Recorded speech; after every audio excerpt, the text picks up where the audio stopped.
হবে, এইসব জিনিস নির্ভর করে কিন্তু আপনাদের উপর লক্ষ্য করেছে। আপনারা দেখুন এখন যে বাড়িগুলো করছেন, যে কাজগুলো করছেন, তা 10টার মধ্যে 7টা বাড়ির মালিক পুরোপুরি আপনার উপরে বিশ্বাস করে।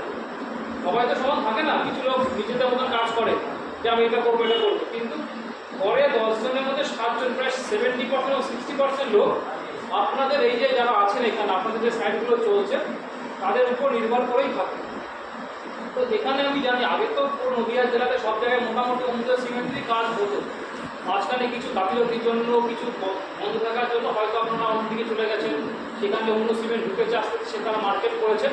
কিন্তু বর্তমানে এখন অন্য সিমেন্ট আসছে আপনাদের, যেমন দাদা কিন্তু রাখছেন সিমেন্ট আছে, এখন আসছেন বুঝেছেন, হয়তো অনেকে কাজও মনে হয় করতে হয়, কিন্তু দেখুন এখানে অনেকে কাজ চলছে, কাজ করেছেন বা কাজ চলছে। তো আমি জিজ্ঞাসা করবো